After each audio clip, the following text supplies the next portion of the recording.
we continue. So it's all fine if we're all at school together. What happens if we're not at school together anymore? We're all spread out. We've all lived in many countries.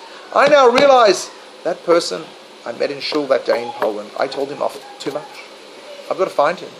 That's okay. I'll go back in a year or two to Poland to visit, and I'll ask for him. And hopefully he'll be like, what if I never find him? So Rav Yitzhak David Amshinov says as follows. You're going to go searching the world for this guy, and if he's there, that's great. You say, listen, I'm sorry, can you forgive me? If you don't find him, what are you going to do? He did the wrong thing, you think, and now you're in the wrong. Because you told him off more than you should have, or took revenge more than you should have. And you need to ask him for forgiveness, and you can't. What can you do?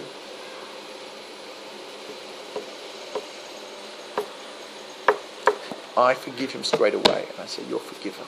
I'm not going to get angry with you. I'm not going to get angry. Even though maybe there's a reason from the Torah I have to get angry at this person. The honor of the Torah, the honor of whoever it is exactly. In that situation,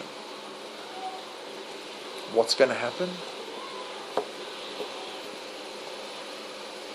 I've now sinned in front of God rather than in front of man. And when I sit in front of God, I go in front of God and I say, God, forgive me. And you can always find God. The Amshinova says, Hashem Yitbarach Malach Kol Haaretz Kvodo. His honor fills the whole land. And I can always say sorry to God. And I can always try and do tshuva in front of God. But in front of my fellow man is difficult. And when I make a promise to my fellow man that I will do something and then I slink away and hide, it's a sin between man and man. And when I go and do Hatar Nedarim, and I go and I lower myself and I say, how could I have made this stupid promise? How could I have been so angry or foolish or presumptive or greedy to have made that promise? I've absolved myself from my fellow man, and I've made an issue between me and God. And once it's an issue between me and God, then I come to Yom Kippur. Yom Kippur doesn't help. If you've stolen the money and it's still in your pocket, Yom Kippur doesn't help. If you've stolen the money, you've got to give it back to the person. Yom Kippur doesn't help.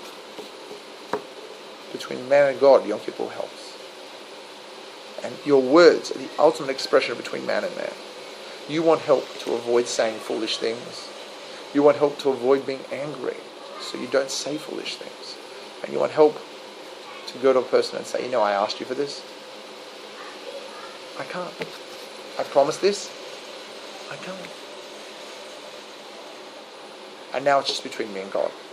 And that I'll go to Yom Kippur for. So everyone should merit to resolve their personal issues and then stand before God and ask God himself for forgiveness.